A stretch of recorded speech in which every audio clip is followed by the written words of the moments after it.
नमस्कार, यो एभिन्यूज खबरको संकेत हो। तपाई अहिले एभिन्यूज@7 मा हुनुहुन्छ। म सुसन रामदाम। प्रारम्भमा मूल खबर।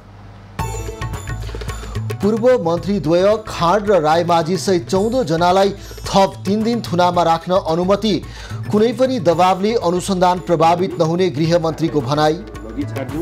शरणार्थी प्रकरणलाई लिएर सत्तारूढ नेपाली कङ्ग्रेसभित्र चरम मतभेद। नेता खाँडलाई पार्टीबाट निलम्बन नगरेकोमा संस्थापन इतर पक्ष रुष्ट। देशको परिस्थिति चिन्ताजनक रहेको एमाले अध्यक्ष ओलीको भनाई। सत्तारूढ गठबन्धन नीति कार्यक्रम र उद्देश्यविहीन भएको टिप्पणी। त्यो कुरामा छैन। शरणार्थी प्रकरण गम्भीर अपराध भएको मानव अधिकार आयोगको भनाई। फौजदारी न्यायिक संहिता संशोधन गर्न लागेकोमा आपत्ति। राजनीतिक लाभमा रहेका व्यक्ति र कर्मचारीको सम्पत्ति छानबिन गर्नुपर्ने राप्रपाको निष्कर्ष। भुटानी शरणार्थी प्रकरणमा राज्यद्रोहको मुद्दा चलाउन माग। र साफ च्याम्पियनसिप फुटबलको समूह विभाजन सार्वजनिक। पहिलो खेल नेपालले कुवेतसँग खेल्ने।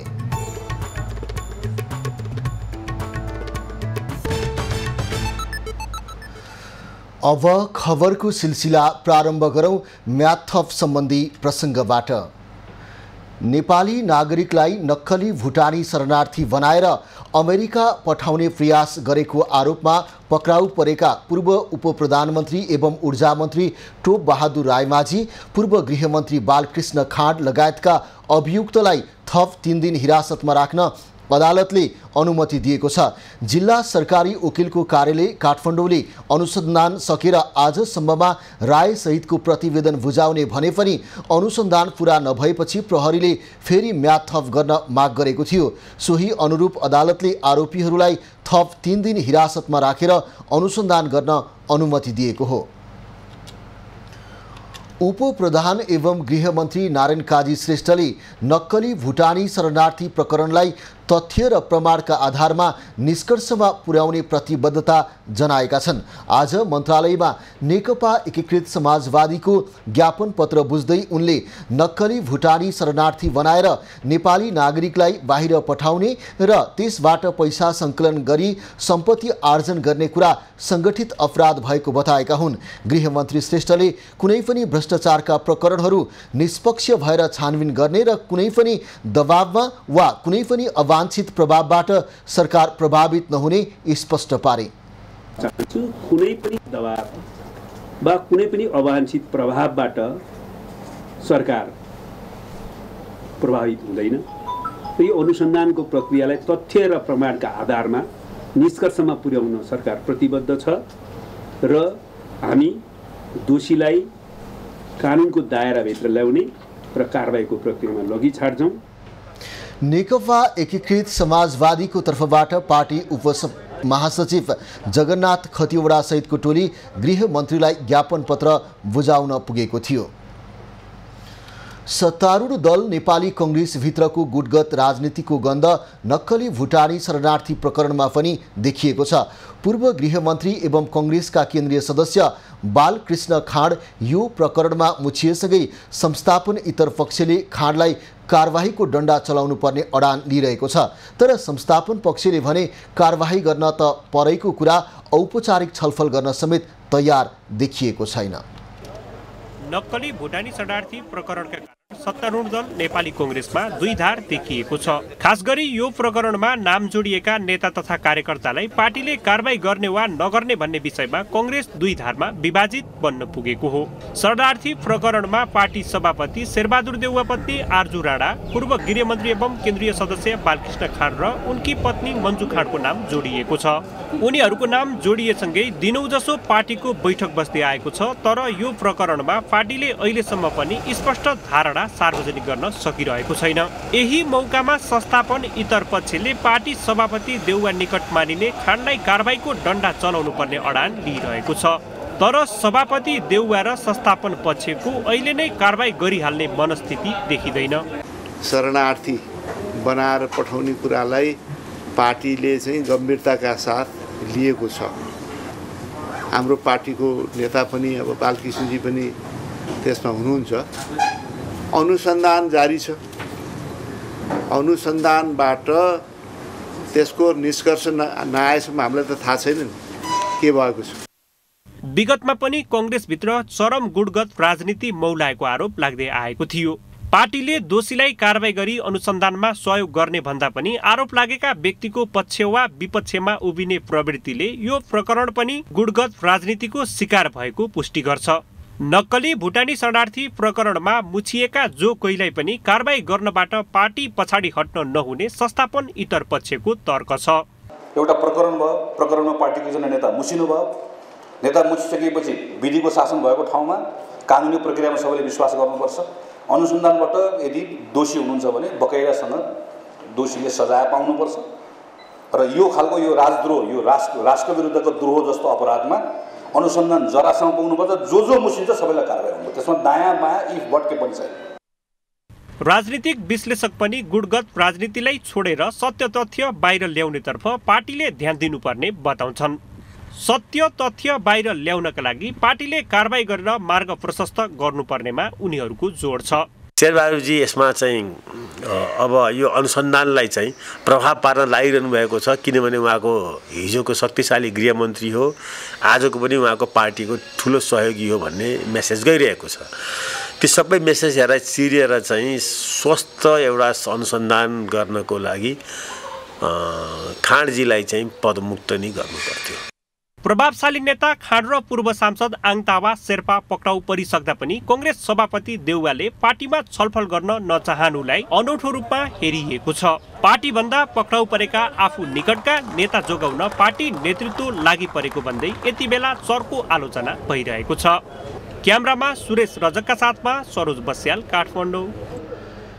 नेकपा एमालेका अध्यक्ष केपी ओलीले देशको परिस्थिति चिन्ताजनक रहेको बताउँदै अहिलेको गठबन्धन सत्तामा मात्र सीमित भएको आरोप लगाएका छन्। बुधबार काठमाडौँमा मदन आश्रितको 31औं स्मृति दिवसलाई सम्बोधन गर्दै उनले यस्तो बताएका हुन्। अध्यक्ष ओलीले अहिलेको सत्ता गठबन्धनले राजनीतिलाई हलुका रूपमा लिइरहेको बताउँदै कांग्रेस किङ कर्तव्य विमुख भएको आरोप समेत लगाए। अध्यक्ष ओलीले वर्तमान गठबन्धन नीति कार्यक्रम उद्देश्यविहीन गठबन्धन भएको टिप्पणी गरे।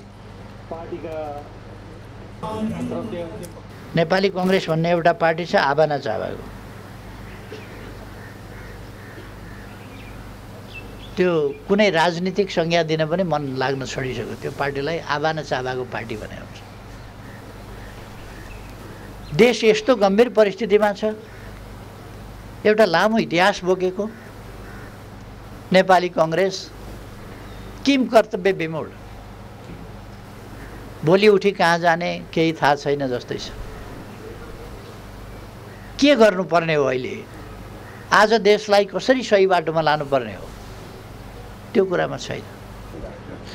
अध्यक्ष ओलीले वर्तमान राजनीति भयावह अवस्थाबाट गुज्रिरहेको बताए। उनले अहिलेको सत्ता गठबन्धन टिक्छ कि जान्छ भन्नेमा रुलमुलिरहेको दाबी गरे। राष्ट्रिय प्रजातन्त्र पार्टी राप्रपाले उच्च पदस्थ राजनीतिक व्यक्ति र कर्मचारीहरूको सम्पत्ति छानबिन गर्न उच्चस्तरीय स्वतन्त्र नागरिक आयोग गठन गर्न माग गरेको छ। राप्रपाको केन्द्रीय समिति बैठकले 2046 सालपछि राजनीतिक लाभका पदमा रहेका व्यक्ति र कर्मचारीको सम्पत्ति छानबिन गर्न आयोग गठनको माग सरकारसँग गरेको हो। जेठ 1 देखि 3 सम्म चलेको बैठकमा निर्णय सार्वजनिक गर्दै राप्रपा अध्यक्ष राजेन्द्र लिङदेनले नक्कली भुटानी शरणार्थी प्रकरणका दोषीलाई पनि कारबाहीको दायरामा ल्याउन माग गरे। नेपाली नागरिकलाई नक्कली भुटानी शरणार्थी बनाएर अमेरिका लैजाने जुन प्रपञ्च रचियो, त्यसमा फेला परेका सबै दोषीहरू र अन्य दोषीहरू समेतको खोजी तलासी गरेर सशक्त कारबाही गर्नको लागि सरकारसँग माग गर्ने निर्णय गरेका छौँ। लडाकु शिविरको घोटाला ललिता निवास जग्गा एनसेल वाइड बडी लगायत सबै कालखण्डका भ्रष्टाचार छानबिन हुनुपर्ने राप्रपाको भनाइ छ। राप्रपाको सङ्गठन संरचनामा स्थानीय तहदेखि केन्द्रको माथिल्लो तहसम्म 40 वर्ष मुनिका युवाहरूको सहभागितालाई सुनिश्चित गर्ने र सबै कमिटीहरूमा कम्तीमा 33% महिलाको सुनिश्चितता गर्ने निर्णय पनि गरेको छ। त्यस्तै सरकारी कर्मचारीहरूको सङ्गठन नबनाउने, विद्यार्थी सङ्गठनलाई शैक्षिक मुद्दामा मात्र केन्द्रित सङ्गठन बनाउने र आगामी निर्वाचनमा उम्मेदवारको छनौट प्रक्रियामा प्रारम्भिक चुनावबाट छनौट भएर आउने व्यवस्था गर्ने निर्णय पनि गरेको छ। नेकपा एकीकृत समाजवादीका अध्यक्ष एवं पूर्व प्रधानमन्त्री माधव नेपालले नेकपा एमाले अलोकतान्त्रिक बनेको बताएका छन्। आज मदन आश्रित स्मृति दिवसको अवसरमा पार्टीले आयोजना गरेको कार्यक्रममा उनले एमाले भित्र नीतिभन्दा नेता प्रधान र व्यक्तिवाद हावी भएको आरोप लगाएका हुन्। अध्यक्ष नेपालले नेपालमा कांग्रेस कम्युनिस्ट बीच भ्रष्टाचारमा प्रतिस्पर्धा भइरहेको उल्लेख गरे।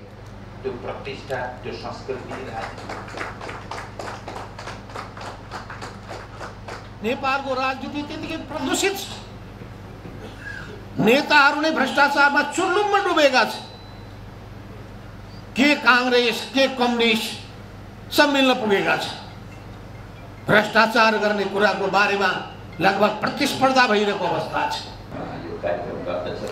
देश भ्रष्टाचारमा चुर्लुममा डुबेको दाबी गर्दै अध्यक्ष नेपालले सरकारमा रहेकाहरूमा कसरी पैसा कमाउने र कसरी जनतालाई लुट्ने भन्ने प्रवृत्ति हावी रहेको टिप्पणी गरे। त्यस्तै एकीकृत समाजवादीकै सम्मानित नेता झलनाथ खनालले नक्कली भुटानी शरणार्थी प्रकरण लज्जास्पद र राष्ट्रघाती भएको बताए।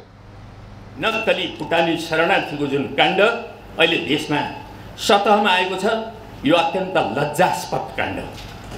यो राष्ट्रघाती काण्ड हो, यो देशद्रोही काण्ड हो, यो मानव बेचबिखनसँग सम्बन्धित काण्ड हो, यो अत्यन्त ठुलो सङ्गीन अपराधको काण्ड हो। नेता खनालले भ्रष्टाचारको काण्डलाई निष्पक्ष रूपमा टुङ्गोमा पुर्याउन आग्रह समेत गरे।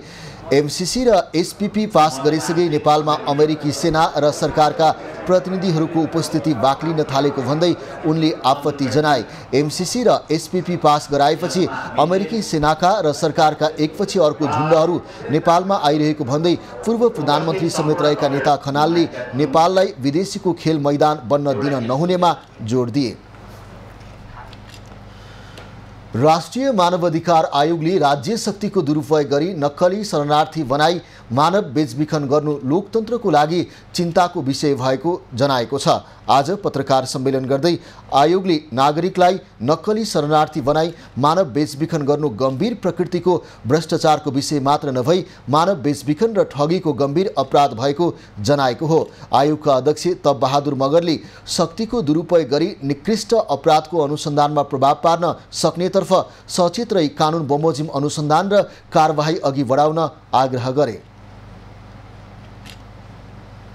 राज्य शक्तिको दुरुपयोग गरी यस्ता निकृष्ट अपराधको अनुसन्धानमा प्रभाव पार्न सक्नेतर्फ सचेत रही कानुन बमोजिम अनुसन्धान तथा अभियोजनको जिम्मेवारी निर्धक्क पालना गर्न समेत आयोग सम्बद्ध सबैलाई आग्रह गर्दछ।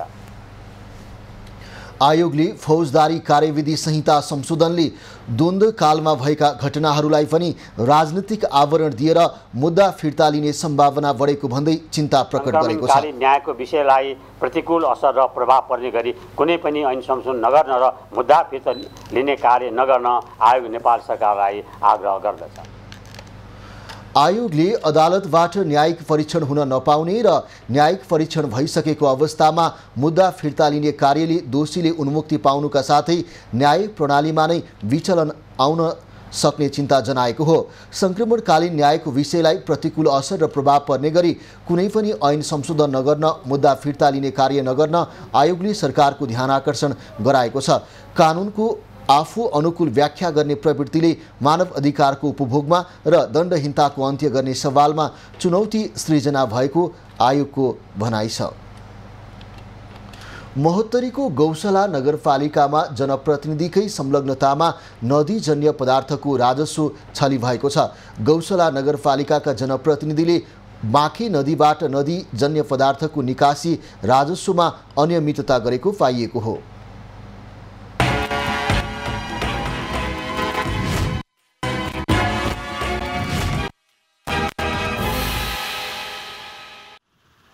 महोत्तरीको गौशाला नगरपालिका 12 का वडाध्यक्ष मुकेश सिंहले 20% कमिसन दिएर खटाएका ज्यालादारी कर्मचारीले राजस्व सङ्कलनमा अनियमितता गरेको आरोप लागेको छ। राजस्व सङ्कलन गर्न खटिएका कर्मचारीले राजस्वको रसिद नकाटेर टिपरबाट 1000 र ट्र्याक्टरबाट 150 रुपैयाँ व्यक्तिगत रूपमा लिँदा 1 महिनामा मात्रै 15 लाखभन्दा बढी राजस्व गुमेको हो। उपप्रमुख रेणुकुमारी महतोले अनुगमनको क्रममा बाँकी नदीबाट जलेश्वरतर्फ जाँदै गरेको 12 टिपरलाई समसीमा चेक जाँच गर्दा 4 टिपरको निकासी राजस्व रसिद फेला नपरेपछि राजस्व संकलन में अनियमितता भएको खुलेको हो। 1 नंबर पैकेज में खने लगी तो हमारा सबके वन तरफ से अवरोध भ गए, तहिया से हमारा सबके काम रुकले है। हम सब पैसा फिर्ता मांगे चाहिए तो हमारा सबके पैसा फिर्ता करे लगी दिक्कत हो रहा है। नगरपालिका के सरकारी खाता में गेल पैसा बोलू इतने जल्दी हम सब फिर्ता न करे सकब से कह रहा है। गौशाला नगरपालिकाको चैत 26 गतेको निर्णय अनुसार 12 नम्बर वडाध्यक्ष सिंहलाई नदीजन्य पदार्थको निकासी राजस्व सङ्कलनको जिम्मेवारी दिएको थियो। तर वडाध्यक्षले खटाएको कर्मचारीले राजस्व रसिद नकाटी व्यक्तिगत रूपमा लेनदेन गरी नदीजन्य पदार्थको निकासी गर्दै आएका छन्। धेरै वर्षदेखि यो खोला एउटा बाँकी खोला एउटा सिमाना महोत्तरी सर्लाहीको सिमाना र यो दुईटै जिल्लाको खोला पर्ने हुनाले दुईटै जिल्लाको छिमेकीको नगरपालिका जुन छ नि उनले आफ्नो सम्झौता अनुसार 1 साल यता र 1 साल उता लाउने गरेको थियो। त्यसैले यसपालि चाहिँ ईश्वरपुरको परेको हुनाले ईश्वरपुर लाउँदा लाउँदा पनि खोला पटक पटक गौशाला नगरपालिकाले डिस्टर्ब गरेको दिग्जाहेर छ हैन। त्यो किन गर्यो भन्ने कुरा हामीले त्यो भित्र कुरा बुझ्नु खोज्दा अहिलेसम्म बुझ्न सकिरहेको छैन के। जय बालाजी ढुङ्गा गिट्टी बालुवा वाशिङ सेन्टर गौशाला 12 कान्ति बजारबाट गिट्टी बालुवा लोड गरी 12 वटा टिपर लग्दै गरेको र 4 वटा टिपरको नगरपालिकाको निकासी पूर्जी फेला नपरेको हो। वडा अध्यक्षले व्यक्तिगत लाभका लागि आफू निकटका व्यक्तिहरूलाई खटाएर राजस्व सङ्कलनमा अनियमितता गरेको विषयमा छानबिन भइरहेको नगरपालिकाले जनाएको छ। वडा अध्यक्षको रोहबरमा दैनिक राजस्व 40,000 सम्म मात्र सङ्कलन भइरहेकोमा अहिले नगर प्रहरीले दैनिक 1 लाख भन्दा बढी राजस्व उठ्न थालेको छ। कमलेश मण्डल, महोत्तरी।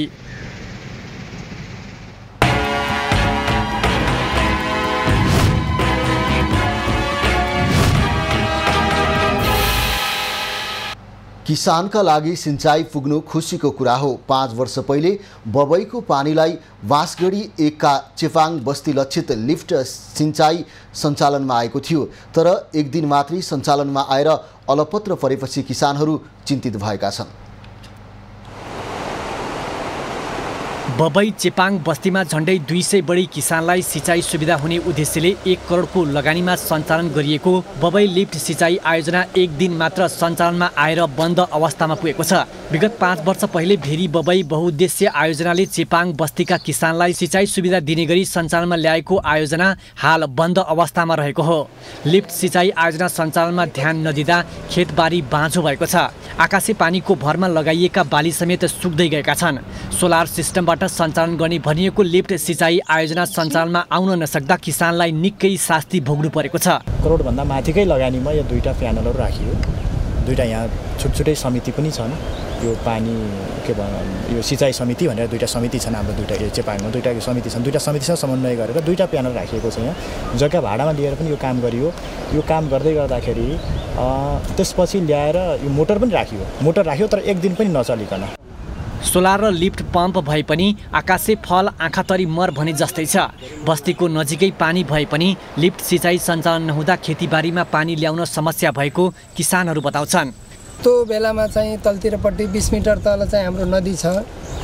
अब यहाँ चाहिँ हजुरले हेर्नुहोस् यत्रो बारी सुक्खायो यो जमिन। यो लिफ्ट सिँचाइ आयोजना चाहिँ हाम्रो भेरी बबई डाइभर्सनले चाहिँ दियो तर यो नाम मात्रै भयो सर, यसको काम भएन। 5 वर्ष पहिले समिति बनाएर लिफ्ट सिँचाइ सञ्चालन गर्ने उद्देश्य राखिएको थियो। समितिले काम गर्न अन्य निकायसँग समन्वय गर्न नसकेको बाँसगढी नगरपालिका वडा नम्बर 1 का किसान ईश्वर प्रसाद उपाध्याय बताउँछन्। 5 वर्ष पहिला यो सोलर स्थापना भयो, हालियो। यहाँ प्रोजेक्टले यसलाई चाहिँ हालिदिन्छु भन्ने एउटा हामीलाई आश्वासन देखाएर यहाँ चाहिँ सोलर ल्याएर छड्याइदियो, गाडिदियो। गाड्ने मात्रै काम भयो, पानी माथि आएन। पानी आयो 4 घन्टा 5 घन्टा मात्रै पानी आयो। त्यसपछि पानी कहाँ छ थाहा छैन हामीलाई। पानी त यहीँ छ, हाम्रो 100 मिटरको दूरीमा पानी छ तर त्यो पानी माथि आउन सकेको छैन अहिलेसम्म। आयोजना सञ्चालन गर्नु ठुलो कुरा होइन, तर आयोजना सञ्चालनपछि दिगोपन र निरन्तरताको लागि सम्बन्धित पक्षले ध्यान दिन जरुरी छ। करोडौँको लगानी बालुवामा पानी सरह बनाउनेहरूलाई कारबाही गर्नुपर्छ। निर्माणपछि सञ्चालन भएको केही समयपछि नै किसानले सिँचाइको उपभोग गर्न नपाउनु भनेको निकै लाजमर्दो विषय हो। हुमहरि भट्टराई, कोहलपुर। खबरको सिलसिला अझै जारी छ, हामीसँगै रहनुहोला। अब बाँकी खबर। सरकारको नीति तथा कार्यक्रम राष्ट्रपति रामचन्द्र पौडेलले नै प्रस्तुत गर्ने भएका छन्। राष्ट्रपति रामचन्द्र पौडेल अस्वस्थ रहेकाले प्रधानमन्त्री पुष्पकमल दाहालले नीति तथा कार्यक्रम प्रस्तुत गर्ने छलफल चलिरहँदा आलोचना भएपछि राष्ट्रपति स्वयंले प्रस्तुत गर्ने भएका हुन्। आज राष्ट्रपति कार्यालयबाट संसद सचिवालयमा पठाइएको पत्रमा राष्ट्रपति स्वयंले नीति तथा कार्यक्रम वाचन गर्ने उल्लेख छ। संसद सचिवालयले राष्ट्रपतिले नै नीति तथा कार्यक्रम प्रस्तुत गर्ने जानकारी दिएको हो। आगामी शुक्रबार अर्थात् जेठ 5 गते सरकारले नीति तथा कार्यक्रम प्रस्तुत गर्दैछ। यसअघि राष्ट्रपतिले सुरु गर्ने र प्रधानमन्त्रीले वाचन गर्ने गरी बालुवाटारमा छलफल भए पनि प्रमुख प्रतिपक्ष दल नेकपा एमाले त्यसको विरोध गरेपछि राष्ट्रपतिले नै वाचन गर्ने गरी संसद सचिवालयले तयारी गरेको हो। प्रतिनिधि सभा तथा राष्ट्रिय सभा नियमावली अनुसार सरकारको नीति तथा कार्यक्रम सदनमा राष्ट्रपतिले नै पढ्नुपर्ने प्रावधान छ। संविधानका साथै प्रतिनिधि सभा र राष्ट्रिय सभा नियमावलीमा नीति तथा कार्यक्रम राष्ट्रपतिले प्रस्तुत गर्नुपर्ने व्यवस्था छ। राष्ट्रपतिले प्रस्तुत गर्न नसकेको खण्डमा भने उपराष्ट्रपतिले वाचन गर्नुपर्ने विज्ञहरूले बताउँदै आएका छन्।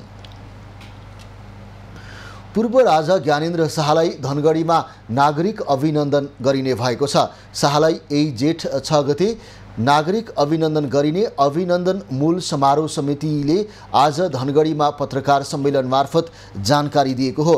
पूर्व राजा शाहको 6 गते दिउँसो 2 बजे धनगढीको कवर्ड हलमा विशाल समारोहका बीच नागरिक अभिनन्दन गरिने समारोहका मूल समिति संयोजक जयन्त चन्दले जानकारी दिए। नागरिक अभिनन्दनका लागि जेठ 5 गते पूर्व राज परिवार धनगढी पुग्ने कार्यक्रम छ। पूर्व युवराज पारस शाह बाहेक राज परिवारका सबै सदस्य धनगढी जाने तय भइसकेको छ। अभिनन्दन समारोहमा सुदूरपश्चिम प्रदेशका सबै जिल्लाका नागरिक सहभागी हुने आयोजकको दाबी छ। यसअघि पूर्व राजा शाहको बाँकेको नेपालगञ्जमा नागरिक अभिनन्दन गरिएको थियो। सञ्चार तथा सूचना प्रविधि मन्त्री रेखा शर्माले दूरसञ्चार सेवा प्रदायक संस्थाहरूलाई स्वच्छ प्रतिस्पर्धाका साथ काम गर्न निर्देशन दिएकी छन्। विश्व दूरसञ्चार तथा सूचना समाज दिवसको अवसरमा आज काठमाडौँमा आयोजित कार्यक्रममा उनले दूरसञ्चार क्षेत्रको प्रयोग बढिरहने तर राजस्व घटिरहने विडम्बनापूर्ण अवस्थाको अन्त्य हुने गरी यसका सेवा प्रदायक संस्थाहरूलाई काम गर्न सचेत गराएकी हुन्। मन्त्री शर्माले नेपाल दूरसञ्चार प्राधिकरणलाई नियामक निकायको रूपमा रहेर आफ्नो काममा ध्यान दिन पनि सचेत गराए। पसला कारखाना पाखाको दृष्टिकोण नहेर स्वच्छ प्रतिस्पर्धा गरेर अगाडि बढ्ने वातावरणमा हामीले हाम्रा सबै सेवा प्रदायक निकायहरूलाई अगाडि बढाउने कोसिस गरौँ। यसका निम्ति मन्त्रालय तयार छ, नेपाल सरकार तयार छ। जोसँग हामीले काम गरिरहेका छौँ, जुन जुन कम्पनीसँग हामी सहकारी गरिरहेका छौँ त्यहाँबाट हामीले आवश्यक सहयोग पाइरहेका छैनौँ कि के भएको छ, समस्या कहाँनिर छ, यसको एकदम सानो पानो छलफल मैले जरुरी पनि देखेको छु। मन्त्री शर्माले सूचना प्रविधिको विकासमा लगानी बढाउन र बाह्य लगानी भित्राउन नेपाल सरकार प्रतिबद्ध रहेको बताए। दूरसञ्चार सेवालाई सस्तो, गुणस्तरीय र सबैको पहुँचमा पुर्याउने काममा विशेष ध्यान दिन पनि सम्बन्धित निकाय लाग्नुपर्ने उनको भनाइ छ। नेपाल टेलिकमले भारत, चीन लगायतका छिमेकी मुलुकहरूबाट सिकेर पनि यस क्षेत्रको विकासमा काम गर्नुपर्ने मन्त्री शर्माको भनाइ छ। शिक्षा, विज्ञान तथा प्रविधि मन्त्री अशोक कुमार राईले नेपाल विश्वविद्यालय आवश्यक भएकाले नै नेपाल विश्वविद्यालय विधेयक ल्याइएको बताएका छन्। आज विधायन व्यवस्थापन समितिको बैठकमा उनले विधेयक फिर्ता नहुने स्पष्ट पार्दै कसरी राम्रो विश्वविद्यालय सञ्चालन गर्न सकिन्छ भन्नेतर्फ अग्रसर हुनुपर्नेमा जोड दिएका हुन्। मन्त्री राईले परम्परागत ढाँचामा चल्ने विश्वविद्यालयहरू मात्रै लिएर जानु उपयुक्त नहुने भन्दै नयाँ नयाँ प्रयोग गरेर जानुपर्ने बताए।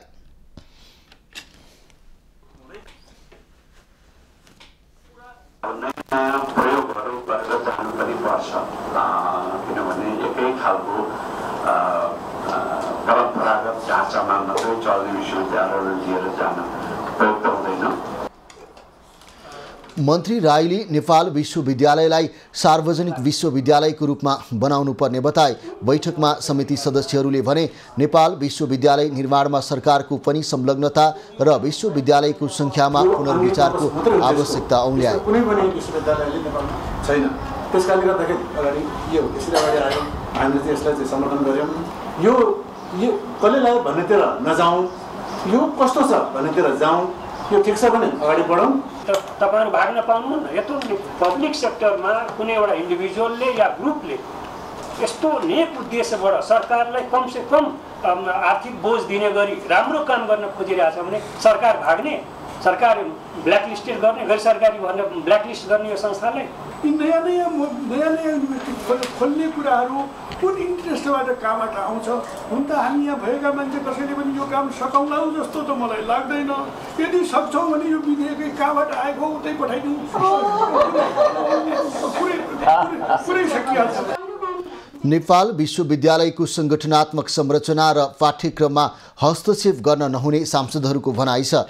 सांसदहरूले शिक्षा ऐन छिटो ल्याउन पनि मन्त्री राईको ध्यानाकर्षण गराएका छन्। सुदूरपश्चिम प्रदेशबाट प्रतिनिधि सभामा प्रतिनिधित्व गर्ने सांसदहरूले प्रदेश सरकारले आगामी बजेटमा सुदूरपश्चिमको पर्यटक र कृषिको क्षेत्रमा प्राथमिकता दिन सुझाव दिएका छन्। काठमाडौँमा सुदूरपश्चिम प्रदेश सरकारले प्रतिनिधि सभाका सांसदहरूसँग आगामी आर्थिक वर्षको बजेटका विषयमा सुझाव लिन आयोजना गरेको कार्यक्रममा सहभागी सांसदहरूले यस्तो सुझाव दिएका हुन्। सांसदहरूले संघीय सरकारले ठूला जलविद्युत र सडक निर्माणमा प्राथमिकता दिने भन्दै प्रदेश सरकारको प्रमुख प्राथमिकता पर्यटन पूर्वाधार र कृषि क्षेत्रको विकासमा जोड दिनुपर्ने बताए। राष्ट्रिय जंगल जति पनि जंगलहरू छन्, प्राइभेट जंगल, त्यहाँभित्र अम्लिसोको खेतीको सम्भावना के कति छ, चिया कफी लगायतको चाहिँ खेतीको सम्भावना कतिको छ, अलैँचीको खेतीबाट यति ठुलो चाहिँ विशेष गरी मेची अञ्चलका जिल्लाहरूले लाभ लिएका छन्, त्यसको सम्भावना छ कि छैन?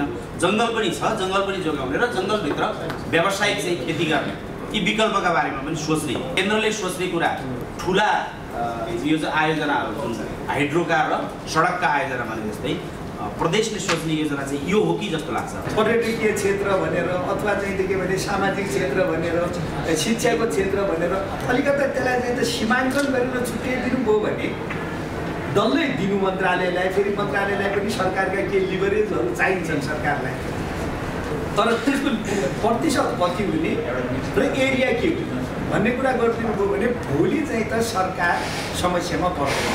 स्थानीय प्रदेशमा सबै तर राजस्व हामीले वृद्धि कसरी गर्ने, राजस्वका वृद्धिका क्षेत्रहरू निर्धारण कसरी गर्ने, त्यसको पहिचान कसरी गर्ने भन्ने कुरालाई हामीले ध्यान दिएनौँ भने हामी भोलि आत्मनिर्भर हुन सक्छौँ। सधैँ केन्द्रले थिएन, सधैँ केन्द्रले ध्यान दिएन, यस कुरामा पनि ध्यान दिनु पर्यो। सुदूरपश्चिमका सांसदहरूले प्रदेश सरकारले समग्र प्रदेशको प्रमुख आवश्यकता र स्रोत सुनिश्चित गरी आयोजनाको आधारमा बजेट ल्याउन पनि माग गरेका छन्। विगतमा स्रोत सुनिश्चित नभई बजेट ल्याउँदा बजेट कार्यान्वयन र लक्ष्य अनुसार राजस्व सङ्कलन नहुँदा समस्या हुने गरेको उनीहरूको भनाइ छ। सरकार र नेपाल विज्ञापन सङ्घ आन बीच 7 बुँदे सहमति भएको छ। विभिन्न माग राखी वैशाख 27 गतेबाट आन्दोलनमा उत्रिएको आनका माग पूरा गर्न सरकारले सहमति जनाएको हो। सरकार र आन बीच विज्ञापनदाता एवं विज्ञापन एजेन्सीहरूले सरकारी विज्ञापन प्रकाशन प्रसारणको जानकारी बोर्डलाई दिने तथा विज्ञापनको भुक्तानी कानुन बमोजिम बोर्ड मार्फत हुने व्यवस्था गर्ने, विज्ञापन बोर्डमा नेपाल विज्ञापन सङ्घको संस्थागत प्रतिनिधित्व गराउने लगायतका सहमति भएको छ। सहमतिसँगै सङ्घले आन्दोलनका कार्यक्रम सम्पूर्ण स्थगित गरेको छ। परिवर्तनको कुरा क्याबिनेट हुँदै संसदसम्म जानुपर्ने विषय भएर त्यसलाई टाइम लाग्छ। हामी प्रक्रियामा अगाडि बढाउँछौँ। त्यसलाई राष्ट्रिय विज्ञापन नीति मार्फत पनि परिवर्तन गर्न सकिन्छ भनेर सरकारले जुन आश्वासन हामीलाई दिनुभएको छ र सहमति गर्नुभएको छ। वैशाख 27 गते बुधबारदेखि सुरु गरेको आन्दोलनको कार्यक्रम आज 2 बजे सम्पूर्ण कार्यक्रमलाई फिर्ता लिएका छौँ। यो कार्यक्रमलाई समापन गरेका छौँ। सरकार र आनबीच भएको सहमति पत्रमा सञ्चार तथा सूचना प्रविधि मन्त्रालयका सहसचिव नेत्र प्रसाद सुवेदी, नेपाल विज्ञापन सङ्घका अध्यक्ष धिताल लगायतले हस्ताक्षर गरेका छन्।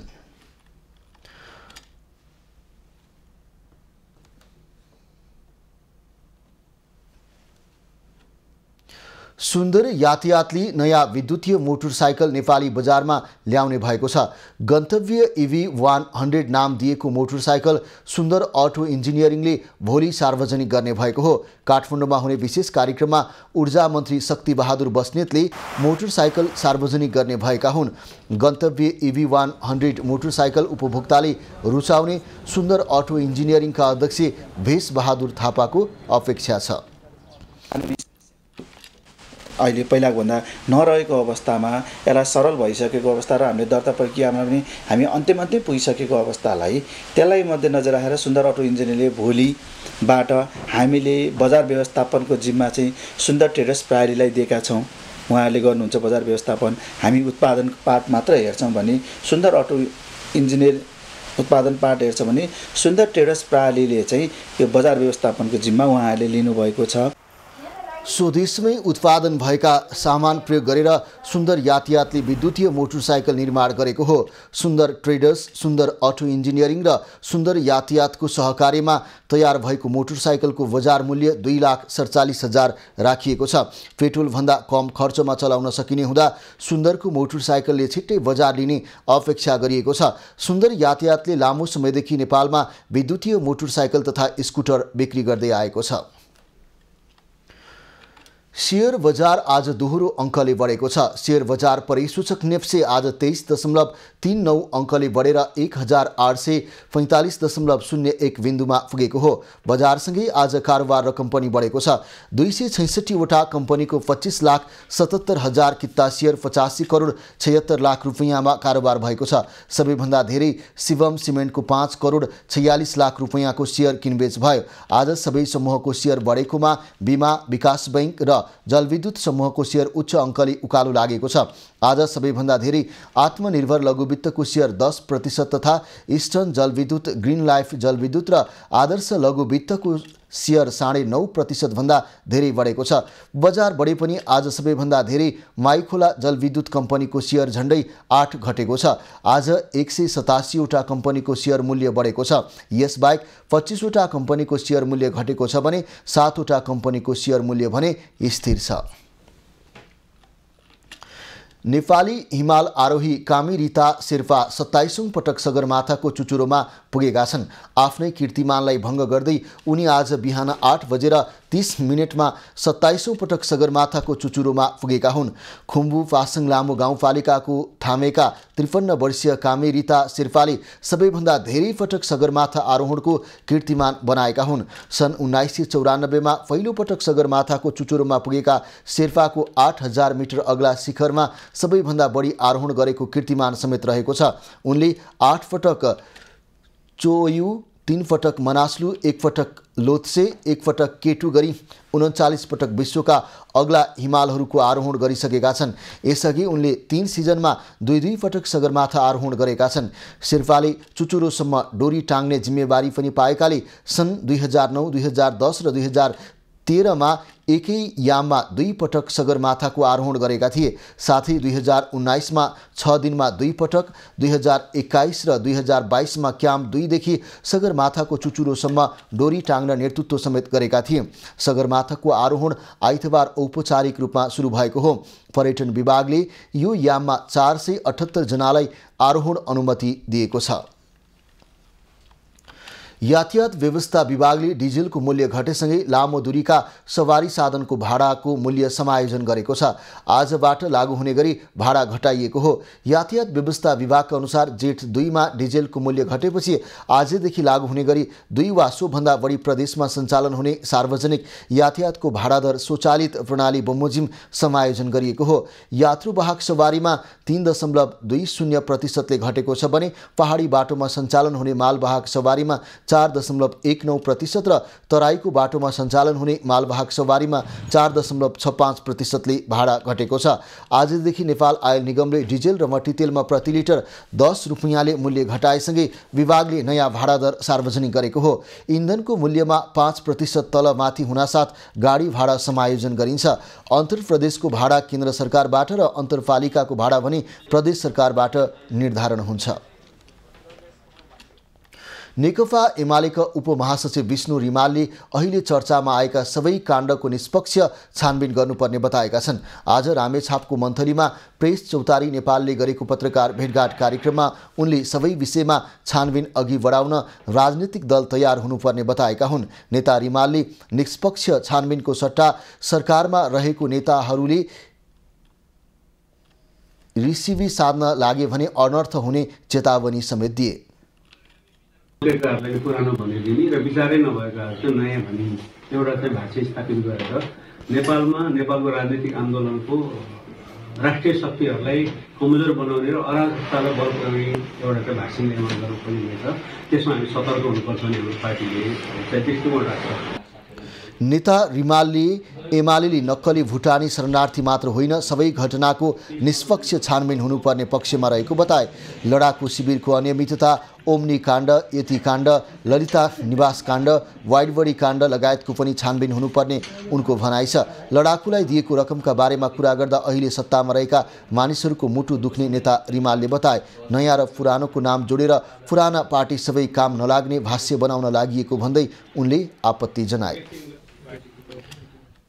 दक्षिण कोरिया जाने नेपाली कामदारहरूलाई अवैध रूपमा कोरियाको प्रिपेड सिम कार्ड वितरणका नाममा ठगी भइरहेको पाइएको छ। ललितपुरमा रहेको इपिएस कोरिया शाखाको कार्यालय परिसरमा दक्षिण कोरिया जाने नेपाली कामदारहरूलाई अवैध रूपमा प्रिपेड सिम कार्ड वितरण भइरहेको पाइएको हो। सिम कार्ड निःशुल्क वितरण गर्ने भनिए पनि रिचार्ज गर्ने नाममा प्रति व्यक्ति 3000 रुपैयाँसम्म उठाउने गरेको पाइएको इपिएस कोरिया शाखाका निर्देशक पुष्पराज कटुवालले बताए। अवैध रूपमा कोरियाको प्रिपेड सिम कार्ड बिक्री वितरण भइरहेको गुनासो आएसँगै गत पुस 4 गते प्रहरी र वाणिज्य आपूर्ति तथा उपभोक्ता संरक्षण विभागलाई अनुगमन गरी कारबाही गर्न अनुरोध गर्दै पत्र काटेको थियो। इपिएस कोरिया शाखाका निर्देशक कटुवालले कार्यालय परिसर वरपर बिमा, फोटोकपी, प्रिन्टिङ लगायतका कार्यहरू बजार मूल्यभन्दा चर्को शुल्क लिई ठगी गर्ने गरेको बताए। उनले इपिएस कोरिया शाखाले अवैध सिम कार्ड वितरण र सेवाग्राहीहरूको फारम भर्ने लगायत सेवा सम्बन्धी अन्य कार्यहरू गर्दा उपभोक्तालाई ठगी गर्ने गरेको बारे सम्बन्धी निकायलाई ताकेता गरेको करिब 5 महिना पुग्न लाग्दा समेत मौन देखिएको गुनासो गरे। खबरको सिलसिला अझै जारी छ, हामीसँगै रहनुहोला। अब पालो एभेन्यूज एट स्पोर्ट्सको।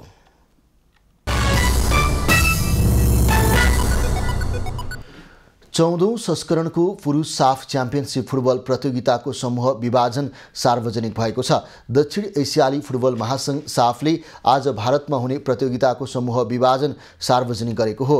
समूह विभाजन अनुसार नेपाल कठिन समूह एमा परेको छ। नेपालको समूहमा साविक विजेता भारत, कुवेत र पाकिस्तान रहेको छ। समूह बीमा लेबनान, मालदिभ्स, भुटान र बङ्गलादेश रहेको छ।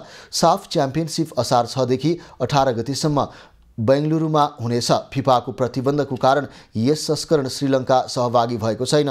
कुवेत र लेबनानले आमन्त्रित टोलीको रूपमा खेल्दैछन्। बङ्गलादेशले प्रतियोगिता गर्न आनाकानी गरेपछि खेल भारतमा सरेको हो।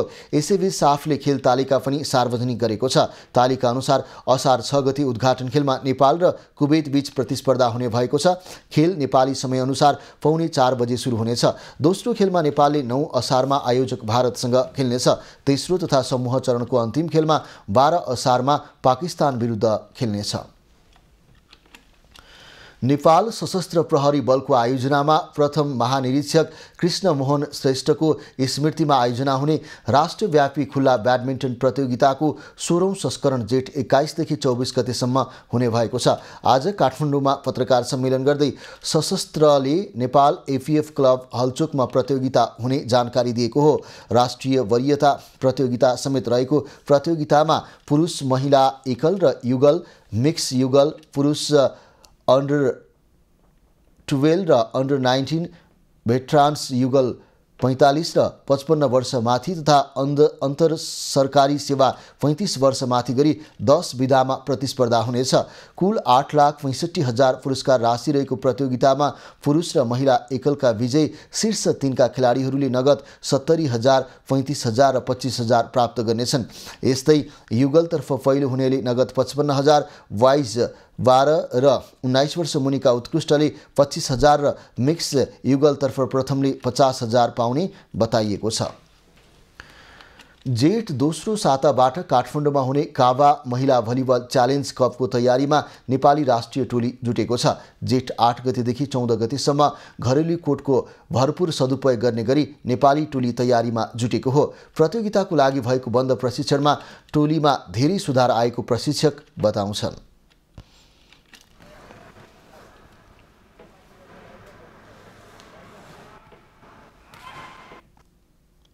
It's going on very well, except one thing, that today middle players were sick, so we have to change a little bit the training, and we could not do the training that I planned to do more the team training, but we train very well, so no problem.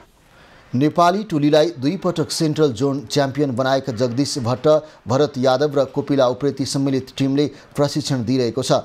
अन्तिम टोलीको छनौट राम्रो भएकाले परिणाम राम्रै आउने खेलाडीको पनि विश्वास छ। एज अ टिम चाहिँ स्ट्रङ भएको छौँ जस्तो लाग्छ। पहिले टिमको अर्गनाइजेसन जस्तै फङ्सनिङ छ नि जुन, त्यसले चाहिँ अलिकति हामीलाई टिमलाई स्ट्रङ बनाएको जस्तो फिल भइरहेको छ। अहिले हाम्रो पहिलाको भन्दा रिसिभिङ र सर्भिसिङमा चाहिँ अलि स्ट्रङ छ जस्तो लाग्छ। रिसिभ सर्भिसिङ अनि डिफेन्स चाहिँ अलि स्ट्रङ भएको छ। प्रतियोगिताको लागि 14 सदस्यीय टोली घोषणा भइसकेको छ। टोलीमा 6 नयाँ अनुहार समेटिएका छन्। नियमित स्पाइकर प्रतिभा मालीसँगै सेटर कृपा अधिकारी भने टोलीमा परेका छैनन्। टोलीमा निरुता ठगुन्ना र पुनम चन्दले टोलीमा पुनरागमन गर्दा कप्तान अरुणा शाही, सरस्वती चौधरी, साफिया फुन, उषा भण्डारी, कामना विष्ट र सलिना श्रेष्ठ टोलीका पुराना खेलाडी समेटिएका छन्। प्रतियोगितामा समूह ए मा घरेलु टोली नेपालसहित भारत, बङ्गलादेश र किर्गिस्तान छन्। त्यस्तै समूह बी मा श्रीलङ्का, मालदिप्स, काजाकिस्तान र उज्बेकिस्तान रहेका छन्। आयोजक नेपालले उद्घाटन खेलमा किर्गिस्तानसँग खेल्नेछ। अब पालो खास खबरको।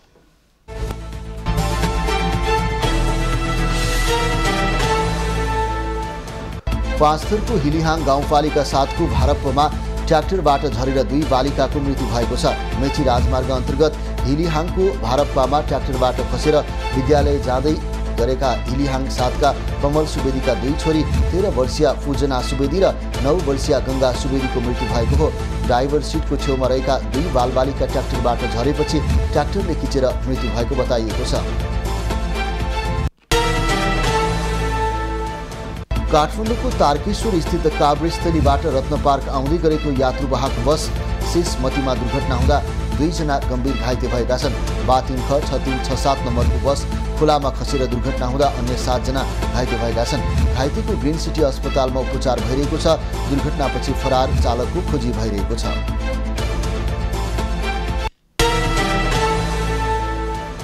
नागरिक उन्मुक्ति पार्टीले सर्वोच्च अदालतको फैसला विरुद्ध आन्दोलन घोषणा गरेको छ। आज एक विज्ञप्ति जारी गर्दै सो पार्टीले जेठ 6 देखि 10 गतेसम्म बन्द लगायतका आन्दोलन घोषणा गरेको हो। टिकापुर घटनामा रेशम चौधरीलाई सर्वोच्च अदालतले सदर गरे पनि नागरिक उन्मुक्तिले जेठ 3 देखि 5 सम्म देशभर राखे जुलुस समेत प्रदर्शन गर्ने भएको छ। टिकापुर घटनामा दोषी ठहर भई कारागारमा रहेका रेशम चौधरीले आफू अझै न्यायिक पर्खाइमा रहेको बताएका छन्। आज दिल्ली बजार कारागारबाटै विज्ञप्ति जारी गर्दै चौधरीले अझै सर्वोच्च न्यायालयप्रति भरोसा रहेको भन्दै न्यायिक पर्खाइमा रहेको बताएका छन्। आफूप्रति न्याय नभए पनि फैसला भने स्वीकार्नुको विकल्प नभएको उनको भनाइ छ। पूर्व राष्ट्रपति विद्यादेवी भण्डारीले नेकपा एमालेका तत्कालीन महासचिव एवं जननेता मदन भण्डारीको शालिगमा माल्यार्पण गरेकी छन्। 30औं मदन आश्रित स्मृति दिवसका अवसरमा बुधबार कोटेश्वर स्थित मदन वाटिका पुगी भण्डारीकी पत्नी समेत रहेकी उनले शालिगमा माल्यार्पण गरेकी हुन्। उनले तिनकुने स्थित मदन स्मृति उद्यानमा वृक्षारोपण समेत गरिन्।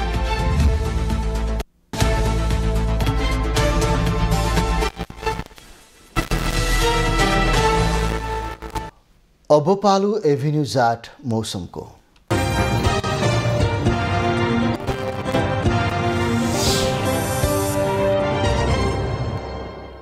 गत 24 घण्टामा देशका पहाडी भूभागमा आंशिकदेखि सामान्य बदली रही कोशी प्रदेश, बागमती प्रदेश, गण्डकी प्रदेश र कर्णाली प्रदेशका थोरै स्थानहरूमा मेघ गर्जन चट्याङसहित हल्कादेखि मध्यम वर्षा भयो। आज राति कोशी प्रदेशका साथै देशका पहाडी भूभागमा आंशिक बदली रही बाँकी भूभागको मौसम सामान्यतया सफा रहनेछ। कोशी प्रदेशका थोरै स्थानहरूमा मेघ गर्जन चट्याङसहित क्षणिक वा हल्का वर्षाको रहेको जल तथा मौसम पूर्वानुमान महाशाखाले जनाएको छ। आज काठमाडौँ उपत्यकाको अधिकतम तापक्रम 30 डिग्री सेल्सियस र न्यूनतम तापक्रम 18 डिग्री सेल्सियस मापन गरिएको छ। आज देशभरको मौसम कस्तो रह्यो त हेरौँ देशका विभिन्न स्थानको मौसमी अवस्था।